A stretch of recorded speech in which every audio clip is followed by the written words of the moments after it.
누가복음 22장 35절로 38절의 말씀입니다. 누가복음 22장 35절로 38절.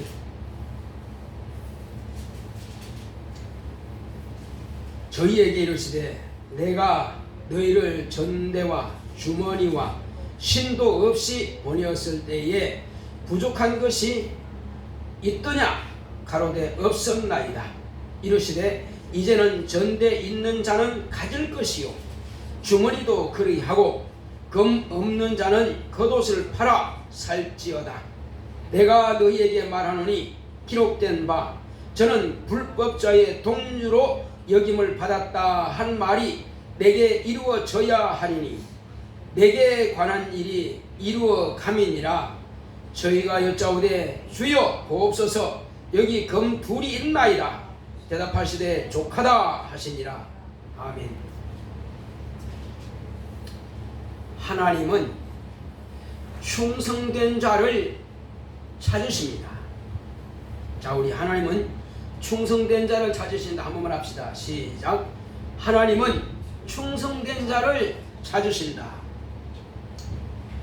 하나님께서 이 땅에 아들을 보내주셔서 하나님의 아들이 온 세상에 충성이 무엇인가 하는 것을 당신의 말과 당신의 행위로서 보여주셨습니다. 충성이란 게 뭘 말하느냐 하면은 한문으로 이렇게 보게 되면은 가운데 중자 밑에다가 마음심자입니다. 이게 충자예요. 마음의 중심을 말하는 거예요. 그 다음에 성자는 뭐냐? 말씀은 그 뒤에다가 붙어 있는 것이 이룰성입니다. 하나님의 말씀을 이룬다 이런 뜻이에요. 물론 사람 말도 마찬가지죠.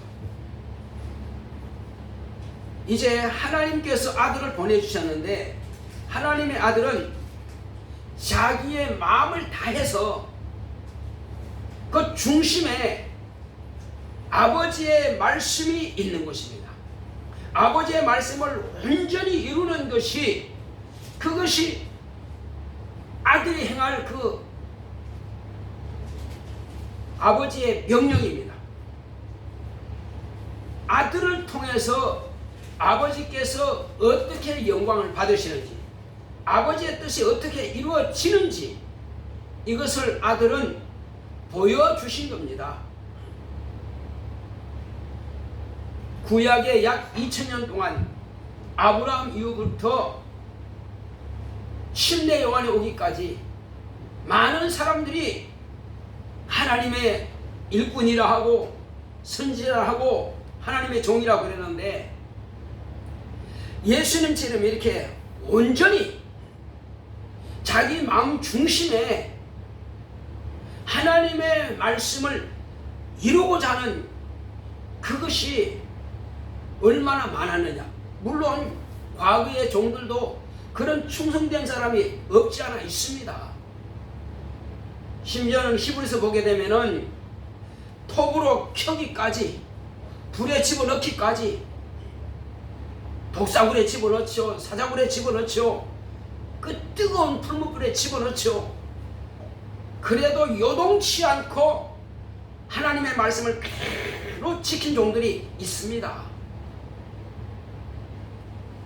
자, 충성이라고 하는 것은 그러면 내가 이해되는 것만 그분의 말씀을 그대로 하느냐 아니면 나는 도무지 이해가 안 되지만 그분 앞에 그냥 복종하느냐 둘 다입니다.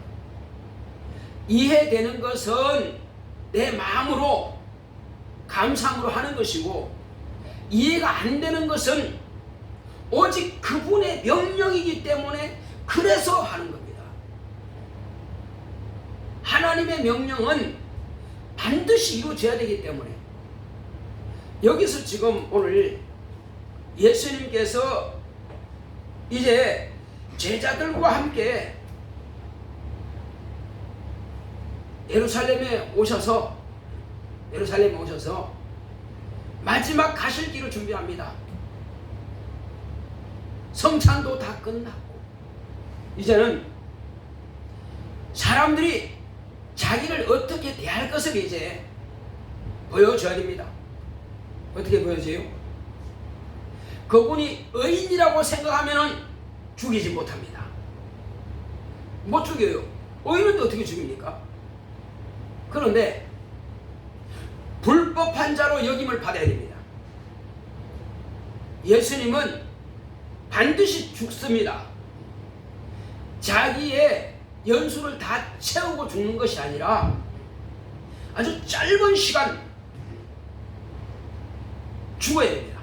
죽는데 그러니까 만수를 채운다면 120년을 살아야 되는데 만수를 채운 자연수명을 채우는 것도 아니고 자기 스스로 자기 목숨을 해서 자기라는 것도 아니고 그럼 어떻게 죽어야 돼요? 병으로 죽는 것도 아니고 누군가로부터 죽임을 당하는 죽음을 대해야 된단 말이에요.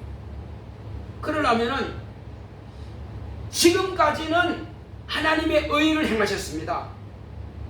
물론 바리새인들과 서기관들과 장로들과 대제사장 이런 사람들은 오히려 예수님 하신 일을 반대했고 예수님 하신 말씀을 참남하다 했고 그러나 많은 사람들은 예수님을 따라다니면서 그가 하신 말씀의 신기한 말씀에 대해서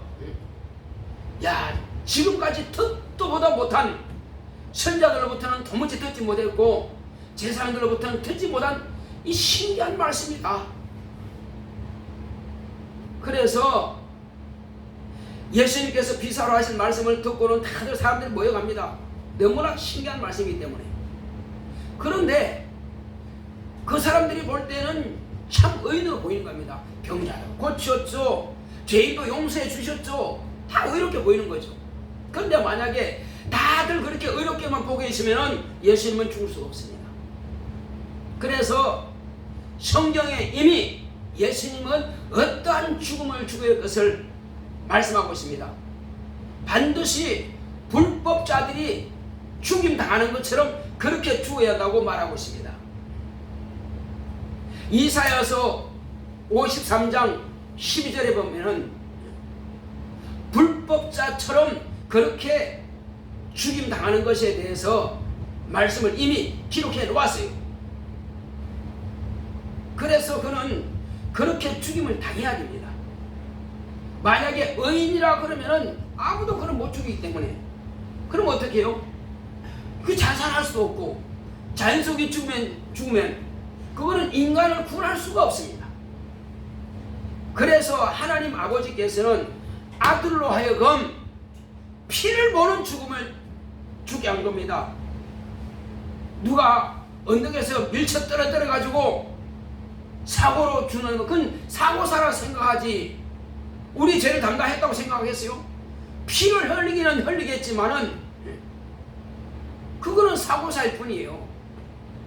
그래서 죄인처럼 죽임을 당하기는 당해야 되는데 그래서 예수님께는 사람들이 볼 때는 이 불법한 자다, 이 죄인이다, 그래서 저는 죽여야 된다 할 수 있도록 하기 위해서 예수님께서 고의적으로 제자들에게 이제 죽을 때가 가까워 오니까 뭐라 하십니까? 제자들한테 너희들이 지금 전도하러 나갈 때에 전대에 돈이 없어도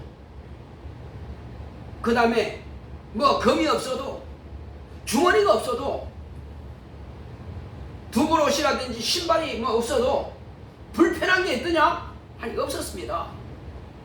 그러나 이제는 금을 사라. 전대가 있는 사람은 가지고 나오고 전대가 없는 사람은 전대로 사라. 왜 그럴까요?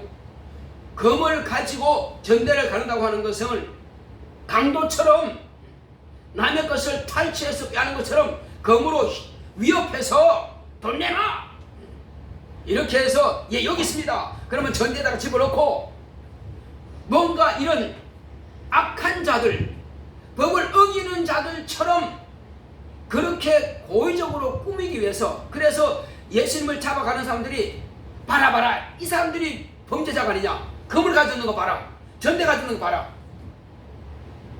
남을 해해서 빼앗으려고 탈취하려고 하는 게 아니냐, 이 사람 잡아 죽여야 되는 맞지 않느냐, 그걸 잡아서 형벌을 하는 것이, 그것이 합리적이도록 하기 위해서 예수님께서는 고의적으로 그 길을 택하시는 거예요.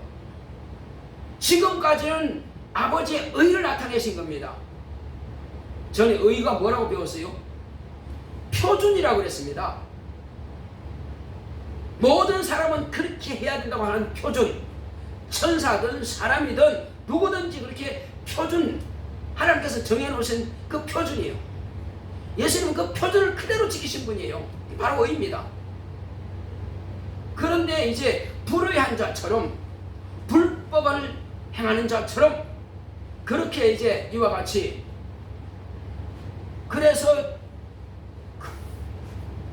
검을 준비하라니까, 주여 여기 검이 2개 있습니다. 족하다. 12명 가운데서 검 2개만 있어도 된다는 거예요.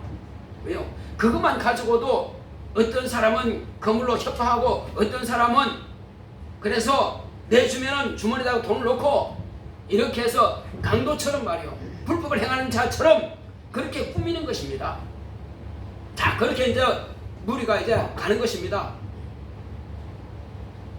목적은 그렇게 취급을 받아야 되기 때문에 그렇게 하는 거예요.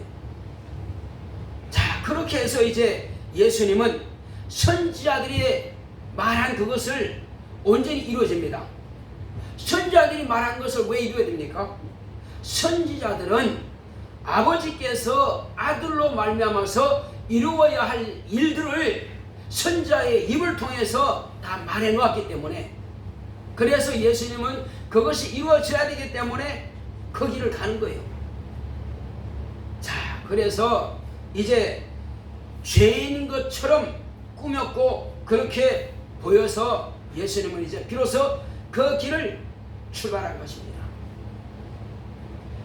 자, 우리가 세상에서 가만히 보게 되면은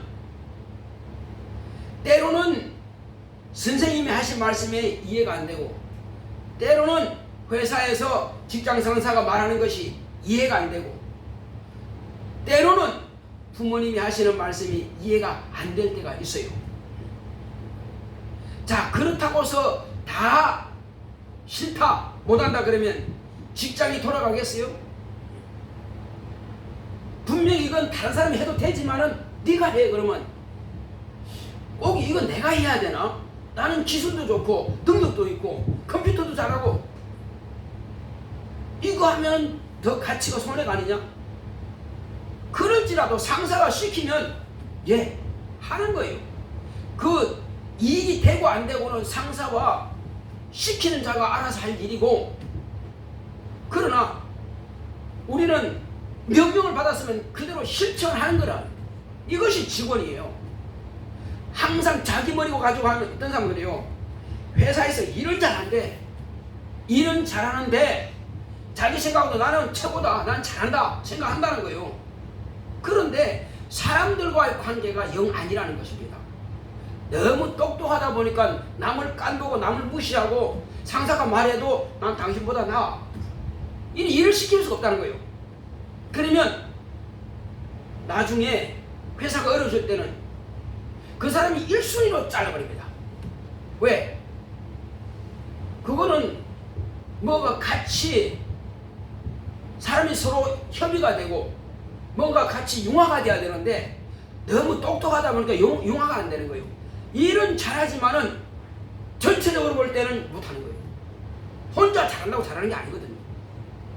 그래서 정해고 1순위가 바로 그런 사람이에요.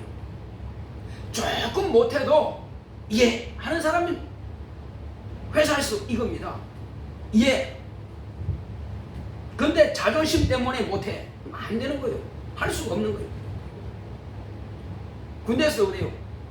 비록 좀 못해, 그런데 예, 무조건 예 하는 사람은 승진도 잘 돼. 군대에서든 직장에서든 공무원사든 다 마찬가지입니다. 내 자존심, 내 생각, 내 뜻 앞세우다가는 결국은 퇴출될 수밖에 없어요. 견디지 못합니다. 왜? 남들이 나를 안 알아준다는 거죠. 나는 잘하는데, 나는 똑똑한데, 난 다 했는데 왜 나를 잘라? 너는 필요 없어. 상사들이 볼 때 그렇다는 것입니다. 아니면 스스로 나가게끔 이렇게 환경을 만들어버립니다. 스스로 나가게끔 환경을 만들어가지고 결국은 목전으로 만들어버립니다. 그것이 머리 똑똑한 사람, 융화가 안 되는 거예요. 자, 예를 들면은 이제 대통령이 있다고 합시다. 대통령이 있고 또 국방부 장관이 있다고 합시다. 뭐 다른 장관들은 상관없고, 대통령이 만약 예를 들어서 비상계엄을 선포하겠다 했는데, 아니 지금 이 시대에 무슨 비상계엄입니까? 대통령이 그렇게 하면 안 됩니다. 만약에 그렇게 한다면은 대통령이 깊은 뜻이 이루어지겠어요? 당연히 안 되죠. 그래서 국방부 장관은 다른 어떤 장관들보다도 가장 신뢰하고 내 말을 딱 하면 그대로 실천할 수 있는 사람을 세우는 겁니다. 그리고 자기가 책임질 수 있는 사람. 아, 나는 대통령이 시켜서 했을 뿐이지 나는 죄가 없습니다. 만약에 변명할 사람 같으면은 그 사람 세우지 않죠. 왜냐하면 대통령은 명령하는 거고 국방부 장관은 시행자란 말이에요. 나라에 큰일이 있었는데 자, 즉각 대응해서 쳐라 하면 예 하고 쳐야 되는데 안 해. 그럼 뭐가 되겠어요? 이게 안 되는 거죠. 대통령이 권한을 쓸 수 있는 것은 군통수권이란 말이에요. 군통수권 누가 대신합니까? 국방부 장관이 그 일을 할 수 있도록 하는 거예요. 그런데 안 됩니다. 그러면 못하는 거예요. 트럼프 대통령이 국방부 장관이라든지 아니면 바로 그 백악관에 있는 참모진 가운데에서 그 국방 분야에서 반기를 드는 사람이 있어요. 도무지 일을 할 수 없다는 거예요. 그래서 1차 때는 그 사람 때문에 내가 뭘 하려고 할 수 없어서 결국은 잘라버린 거예요. 할 수 있도록 해야 뭐 일을 할 수 있는데 안 됩니다. 안 됩니다. 뭐래요? 그래서 1기 때는 너무나 힘들었다는 거예요. 왜 다 안 된다고 그러니까. 그러나 2기 때는 예 맞습니다 하는 사람만 쭉 세워다는 거예요. 그럼 일이 되는 거예요. 충성이라고 하는 것은 상대방의 의중을 몰라도 예 그렇게 하겠습니다 할 때 충성입니다. 상대방의 의중을 이해하면은 네 하고 이해 안 되면 아니요 해버리면 이거는 충성이 아니에요. 예수님께서 우리에게 보여주신 것은 심지어는 죽는 것 이해가 안 되죠. 그러나 아버지께서 그에게 담당시켰으면 그 길을 가는 거예요. 아브라함에게 네 독자 이삭을 모리아산에 갖다 바쳐라. 누가 봐도 그건 이해 안 되는 부분이거든요. 누가 봐도 이해 안 되는 명령을 하고 있습니다. 뭐 이렇게 설명하신 것이 아니라 그냥 모리아산에 가서 바쳐라 그 말씀하신 거예요. 그러나 아브라함은 묻지도 않고 따지지도 않고 왜 그럴까 의심하지도 않고 그냥 조용히 가서 아들을 바치는 겁니다. 충성은 이겁니다. 우리는 때로는 내 생각이 안 맞고 때로는 내 뜻이 안 맞고 할지라도 우리가 지금 성경 공부를 쭉 하면서 이제 이번 주는 말라기서를 볼 텐데 그 지금까지 쭉 이루어진 거 보면은 이스라엘 백성들을 하나님께서 택한 백성이고 또 그들에게 복을 주기 원하셨고 그런데 어떻게 그렇게 참으로 우리가 쭉 보았지만은 하나같이 그렇게 반대하고 하나같이 그렇게 하나님의 말씀을 어깃장 놓고 아니 출애굽 때부터 그냥 꾸준하게 벌써 한 1500년 동안 그 지경이에요. 그러니까 얼마나 속 터지겠어요 하나님께서. 그래서 이렇게도 하고 저렇게도 전쟁을 일으키고 가뭄을 일으키고 기근이 들게 만들고 아주 힘들게 해도 그들은 왜 그런지 자체를 모르는 것입니다. 그걸 깨닫고 변화되고 하나님 앞에 손들으려고 하는 거예요. 무릎 꿇으라고 하는데 그 무릎 안 꿇어요. 오히려 우리가 우상을 안 섬겨서 그런가 보다. 하나님은 안 계셔서 우리의 기도를 못 들으시는가 보다. 하나님 안 계시나? 아니면 하나님께서 우리를 죽이려고 그러신가 봐. 차라리 우리는 우상 섬기자. 그러면 저 나라 보니까는 우상 섬긴 나라도 잘 되네. 바벨론 아수르 보니까 우상 섬기도 잘 되네. 우리도 저렇게 섬기자. 이런 식이란 말이에요. 도무지 이해를 못하는 것입니다. 도무지 이해를 못하는 거예요. 왜 그런지를 모르는 겁니다. 우리는 때로는요 진짜 이해 못하는 일들이 참 많이 있습니다. 부모 자녀 간도 마찬가지고 직장 시간도 마찬가지고 하는 모든 일이, 그러나 먼저 가는 사람들의 길을 보게 되면은 이미 그 사람들은 우리보다 앞선 생활을 한 사람이에요. 당장에는 내가 이해 안 간다 할지라도 이해해보는 거예요. 또 직장에서 시키면은 이해 안 가요. 그러나 네 하고 일을 하는 거예요. 군대에서도 마찬가지는 거예요. 군대에서 반항하지 마라. 무조건 네 하라. 네. 근데 그 책임은 그 시킨 사람 책임이라는 거예요. 절대로 명령을 받은 사람이 책임지는 것이 아니라 나는 시킨 그대로만 하면 되는 거예요. 군대도 마찬가지예요. 또 직장시간도 마찬가지예요. 근데 참 수요는 그건 잘한 것 같아요. 도무지 이해 안 가지만 그러나 하자. 그건 사회생활은 이겁니다. 어렵지만 그러나 순종할 때 하나님께서는 그것을 벌써 내가 오랫동안 체득된 거예요. 그게 어디 가시든지 그 사람을 환영받습니다. 당장에 이해 안 갈지라도 예 하는 사람은 그 예수님께서는 바울이 그러잖아요. 그분은 아뇨가 아니라 오직 네만 됐다고, 아멘만 됐다고 이렇게 말하고 있습니다. 세상에서는 성경이 그래요. 부모들은 자기 생각 가지고, 육체 부모들은 자기 생각 가지고 때로는 이렇게 징계할지라도 하나님께서는 우리 영혼의 유익을 위해서 징계하신다고 그래요. 징계라고 하는 것은 어려움이 있는 것입니다. 고난이 있는 것입니다. 그러나 그 징계를 달게 받으면은 유익이 된다는 거예요. 영혼의 유익이 된다는 거예요. 그래서 징계하지 않는 부모가 없다. 마찬가지로 하나님이 내 아버지라면 하나님께서 너를 징계하실 때에 당장에는 슬퍼 보이고 괴롭게 보일지라도 그 연단을 통해서 내 영혼에 유익이 된다는 것입니다. 깨닫게 된다는 것입니다. 아, 이런 고난과 이런 역경을 통해서, 이 광야 같은 생활을 통해서 비로소 내가 왜 그렇게 하나님께서 나를 대하셨는가 하는 것을 이해하게 된다는 겁니다. 그러므로 믿음이 오히려 자란다는 거예요. 그러나 어떤 사람들은 아주 승승장구하는 사람이 있어요. 그러다가 갑자기 어떤 큰 고난을 닥치면은 하나님이 어디냐고 이렇게 뒤로 자빠진다는 거예요. 일어나기 힘들다는 거예요. 왜?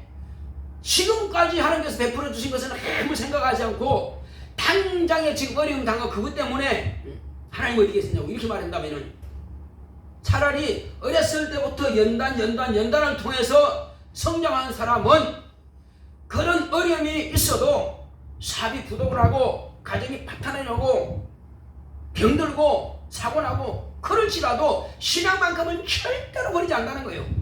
왜? 그런 맷집이 벌써 생긴 겁니다. 내가 이런 환난이 있을지라도 하나님은 결코 나를 버리지 않는다. 하나님은 나와 함께 하시고 내 기도를 반드시 들으신다. 비록 내가 지금 어려움이 있다 할지라도, 내 가정에 우환이 있다 할지라도, 물질적인 어려움이 있다 할지라도, 직장에서 내가 잘렸다 할지라도, 그러나 또 합격이 못했다 할지라도 하나님께서 나를 버리지 않으신다. 언제든지 하나님께서 나를 보고 계신다. 이후로 하나님께서 더 크게 머리가 되도록 하나님께서 나를 쓰실 것이다 하는 기대가 있단 말이에요. 그런 소망이 있단 말이에요. 왜? 하나님은 내 아버지이기 때문에 나를 더 양육하시고 더 키우기 위해서 이런 연단을 과정을 받게 한다면 주여 감사합니다. 이 직장생활을 통해서, 이 가정을 통해서, 이 부모님을 통해서, 이 친구를 통해서, 이 선생님을 통해서 내가 이렇게 어려움 당하지만은 이 사업을 통해서, 이 사업이 어렵고 힘들지만은 그러나 이것을 통해서 깨닫게 하시니 감사드립니다. 잘 되었으면 내가 똑똑한 줄 알고 내가 잘 된 줄 알았는데 이렇게 어려움 당하 보니까는 내가 아는 것이 아무것도 아니구나. 내 지식이 아무것도 아니구나. 그래서 난 하나님을 의지할 수밖에 없고 그분께 기도할 수밖에 없구나. 진실로 간절히 그분을 의지하고 기도하는 사람은요, 그런 어려움이 찾아와도 그것이 문제가 되지 않습니다. 항상 문제가 되는 것은 기도하지 않는 사람이 문제가 되는 거예요. 기도하고 하나님께 맡기는 사람은 그런 어려움도 그냥 지나간다고 알아요. 그래서 문제가 안 되는 거예요. 모든 사람이 다 고난이 있고 다 연단이 과정이 있고 100% 연단 없는 사람 없어요. 그럼 연단 없는 사람은 교만이 극에 달합니다. 그건 넘어져요. 사단이 앞자리에 될 수밖에 없어요.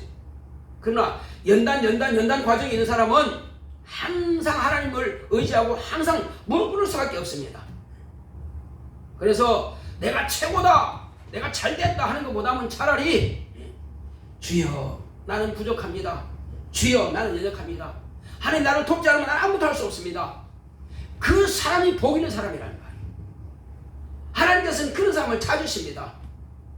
그리고 작은 것이라도 충성을 다한 사람, 마음을 쏟아서 하나님께서 내게 명하신 일에 최선을 다하고자 하는 그 사람 하나님께서 기억하시고 그 사람 하나님께서 반드시 쓰시는 것입니다. 사람이 볼 때는 이 사람 똑똑하고 이 사람 잘하는 것 같아. 그러나 하나님은 그렇게 보지 않습니다. 작은 일에 충성한 그 사람을 하나님께서 장차 더 귀하게 쓰시는 것입니다. 지금 당장에 뭐 잘하고 못하고 그게 큰 차이 아니에요. 그러나 지금 내가 안 되고 어려울 때에 더 주님을 의지하고 더 기도하고 더 사모하고 자기를 돌아볼 수 있다면 그 사람은 성공하는 사람이에요. 성공할 가능성이 높은 사람이에요. 인생을 살다 보면 계속 기복이 있어요. 산이 있으면 내려가는 곳이 있어요. 골짜기가 있어요. 골짜기 있으면 또 올라가는 것도 있어요. 계속 이렇게 인생은 그래요. 굽이 치는 것입니다. 항상 바다가 잔잔하지 않습니다. 풍랑이 치다가 또는 잠잠할 때가 있어요. 우리 인생은 그렇습니다. 그러므로 당장에 풍랑이 쳐서 막 뒤집어져서 죽을 것 같지만 하나님께 기도하는 사람은 거기서 보호함 받습니다. 인류가 싹 다 죽었는데도, 엄청난 폭우로 가서 인류가 싹 다 죽는데도 그 중에서 살아나는 사람이 있어요. 누구요? 노아와 그 8식구는 온 인류가 다 죽어도, 수억이 죽어도 그 8식구만 살아남는다는 말이에요. 하나님을 의지하는 사람은 하늘이 무너져도 솟아날 구멍이 있습니다. 우리는 그렇지만 하나님께서 명령했을 때에 그 명령을 안 했다면, 시행하지 않았다면 노아도 살 길이 없겠죠. 그러나 그 말씀에 순종해서 남들이야 미친 영감탱이를 하든지 말든지 동네 사람들이 깔깔 웃으면서 야, 저 미친 영감이 아니 바닷가에다가 배를 만들어야지 산 중턱에다가 뭐하러 배를 만드냐고 깔깔 웃겠죠. 그러거나 말거나 하나님께서 그렇게 하라면 그렇게 하는 거예요. 당장에 이해가 안 갈지라도 하는 겁니다. 근데 결과는 어떻게 됐어요? 결과는 말씀에 순종한 그 사람들이 살아남고 그 동네 사람들을 웃고 비방하고 조롱하고 그 사람은 다 죽은 겁니다. 우리는 하나님의 말씀을 내가 이해되지 않는다고 해서 불순종하는 것이 아니라 이해되거나 말거나 하나님의 말씀이기 때문에 그냥 하는 것입니다. 할렐루야. 이게 어렵습니다. 사실은 쉬운 게 아닙니다. 누구나 다 할 수 있는 게 아니에요. 마음이 열린 사람만 가능해요. 마음이 열린 사람. 자기 머리가 똑똑한 머리 가지고 뭘 해보려는 사람은 자기 머리를 초월하지 못합니다. 더 위에서 보시는 분을 초월하지 못해요. 우리는 아무래도요 하나님의 눈을 볼 때는요 우리가 보는 눈은 땅바닥에 기어다니는 개미의 눈 정도밖에 안 됩니다. 개미가 코끼리 목에 올라가지고 야 내가 이 목을 줄여버릴까 이 코끼리를 내가 밟아버릴까 한다고 해서 코끼리가 꿈쩍이 하겠어요? 코끼리는 그 개미에 대해서 신경도 안 씁니다. 자기 몸에 붙어있는지도 몰라요. 그러나 개미가 그렇게 큰 소리 친다고 코끼리가 뭘 생각이라도 하겠어요? 개미가 목을 자르면 어떡할까? 개미가 나를 밟으면 어떡하지? 그렇게 생각해요? 우리는 개미의 생각을 갖지 말고 위에서 높은 곳에서 보시는 주님의 시각으로 보면은요 예수님께서 불법자의 동료로 여김 받는다 할지라도 또 그렇게 해서 내가 죽임을 당하는 한이 있을지라도 이해 안 되지만 복종해서 아버지의 뜻을 이루어가는 것입니다. 이제는 저와 여러분들을 통해서 하나님의 뜻이 이루어져야 될 것입니다. 12제자 가운데서 하나는 자기 머리 자기 지식 가지고 뭔가 해보려고 그러다가 결국은 자살로 끝마쳤지만은 그러나 11명은 이해가 안 간다 할지라도 예루살렘을 떠나지 말고 내게 들어보 약속하신 성령을 기다리라. 예루살렘을 기다리라 했을 때에 그냥 마냥 누워서 그냥 자는 것이 아니라 주의 뜻이 이루어지기를 간절히 기도했더니 과연 열흘 만에 예수님께서 약속하신 그 뜻대로 아버지께로부터 성령을 받아서 부어주심으로 성령이 임하심으로 비로소 예수님께서 왜 그 말씀을 하셨는지를 이해한단 말이에요. 왜 예루살렘을 떠나지 말라고 하신지. 구원은 유대인에게서 남이라 말씀하셨고 복음은 예루살렘부터 복음에 나온다고 했습니다. 예루살렘에서 복음이 나온다고 했습니다. 그 말씀이 이루어지기 위해서는 주님의 말씀이 이루어지는 겁니다. 주님께서 가버나움을 중심으로 해서 복음을 전했다고 가버나움이 거기서 아닙니다. 이미 선지자의 말한 것을 제자들도 알아요. 그러므로 그 제자들도 선지자의 말한 것을 알고 주님의 명령을 따라서 순종했더니 성령 충만했고 그리고 장차 너희들을 죽이는 자들이 너희들을 감옥에 가두는 자들이 이것이 바로 하나님을 섬기는 예라 할 것이다.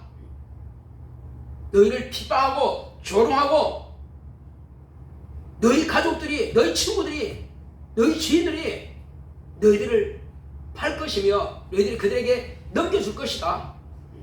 고발할 것이다. 원망하지 마라. 마귀에게 속한 자들은 그렇게 하느니라. 그러나 너희들은 오직 내가 너에게 말한 것을 그대로 실천하라. 하나님께서 피할 길을 열어주실 것이다. 무슨 말 할까 고민도 하지 마라. 하나님 내 아버지께서 보내신 성령께서 너희가 할 말을 다 그때 주실 것이다. 아무것도 염려하지 마라. 두려워하지도 마라. 내가 아버지의 말씀에 순종해서 목숨을 버린 것처럼 너희도 이와 같이 한다면 하늘의 상이 클 것이다.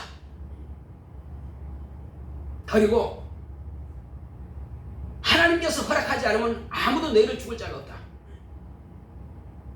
그러나 다만 그들이 마지막은 열심히 순종하고 나서 이제 끝날 때는 다 목숨을 바쳤습니다. 충성을 다해서. 그들이 목숨을 바치지 않았고 다 도망갔다면 복음이 저와 여러분들에게 들리지 않았을 것입니다. 그들이 주님께서 가신 피의 발자취를 찍고 갔기 때문에 그들의 목숨을 버렸기 때문에 그 복음이 우리에게까지 들려진 겁니다. 그런데 우리는 그분의 피의 발자취 위에 세워진 이 교회를 통해서 은혜 받고 구원받았음에도 불구하고 나는 피 흘리지 않을 것이다. 그렇게 만약에 생각하는 사람이 있다면 그건 이기적입니다. 우리는 그분들이 그렇게 주님의 명령 따라 가셨다면 우리도 그 길이 가는 것이 마땅한 것이 아니란 말이에요. 바로 인지상정이라는 것입니다. 받은 대로 우리가 돌려준다. 우리는 예수의 피를 통해서 은혜 받았고 제자들의 피를 통해서 우리가 구원받았으면은 나도 내가 피 흘리기까지 돌려주는 것이 맞단 말이에요. 본인에게 주는 것이 아니라 주님을 알지 못하는 자들에게 내 피를 뿌리듯이 예수의 피를 증거해서 욕을 먹고 조롱당하고 고난을 당하는 한이 있을지라도 나도 그 길을 가야겠다 결심하고 결단한다면은 마귀가 결단코 저와 여러분들을 우습게 보지 못할 것입니다. 결코 조롱하지 못할 것입니다. 우리는 반드시 승리할 것입니다. 주님은 우리와 함께 하십니다. 너희가 내 말에 거하라 했습니다. 내가 너희를 과처럼 버리지 않을 것이다. 세상 끝날까지 너희와 항상 함께 있을 것이다 하신 겁니다. 우리에게 담대한 믿음을 주시고요, 할 말을 주시고 이기도록 하실 것입니다. 우리는 예수님이 아버지의 아들로서 당신의 피를 쏟아서 마귀를 멸하셨고 마귀를 꾸짖고 쫓아내신 것처럼 우리도 그와 같이 피 흘리기로 결심했으면 능히 마귀도 우리에게 항복하고 도망갈 것입니다. 귀신도 등이 굴복하고 쫓겨나갈 것입니다. 믿음 있는 자, 기도하는 자, 하나님을 의지하는 자, 말씀 앞에 무릎 꿇는 자는 귀신도 그 앞에서는 두려워 떨 수밖에 없습니다. 그래서 저와 여러분들은 이길 수 있다는 것입니다. 사람 보고 두려워할 것도 아니고 환경 보고 두려워할 것도 아니고 오직 우리가 진짜 두려워하실 분은 예수님이십니다. 진짜 사랑하실 분도 예수님이십니다. 예수님께서 아버지의 사랑을 받는 자요 아버지를 경외하신 것처럼 우리 또한 주님을 사랑하고 주님을 경외한다면 주님께서는 반드시 저와 여러분과 함께하사 이 광야 같은 세상에서 능히 이기게 하실 것입니다. 우리를 주님의 군사로 우리를 부르셨고 택하신 겁니다. 하나님의 자녀들은 다 하늘의 군대입니다. 하늘의 군사입니다. 예수의 피를 증거하고 성령의 금인 하나님의 말씀으로 무장하고 전쟁에 나가는 것입니다. 세상 군대는 총과 칼로서 싸우지만은 우리는 성령과 진리의 말씀으로 무장해서 나가는 것입니다. 그들은 남을 죽여서 이기지만은 우리는 내가 죽어서 그 영혼을 얻게 되는 것입니다. 이것이 세상 전쟁과 예수 그리스도 안에서 하나님의 자녀들의 전쟁이 가는 것입니다. 저와 여러분들은 예수께서 부르신 군사입니다. 아무것도 두려워하지 마시고 이제부터는 주여 내가 여기 있사오니 주의 말씀이 내게 이루어지게 없어서 나로 하여금 담대하게 주의 진리의 말씀 안을 무정하고 성령께서 나를 인도하사 주님께서 성령으로 마귀를 대적하셨고 성령으로 귀신을 쫓아내고 성령으로 병들을 고쳤고 성령 충만하여 죽임당하신 것처럼 성령께서 내 마음을 주장하시옵소서 나를 쓰시옵소서 나는 주님의 것이오니 주의 뜻이 내게서 이루어지게 없어서 우리 다같이 기도합시다. 그리고 하나님 내가 이 땅에 사는 동안에 내 환경도 열어주시고 내가 주님 앞에 구하는 모든 것들을 응답으로 역사하시고 다하시옵소서. 고맙고 감사하신 아버지 하나님 감사드립니다. 하나님 아버지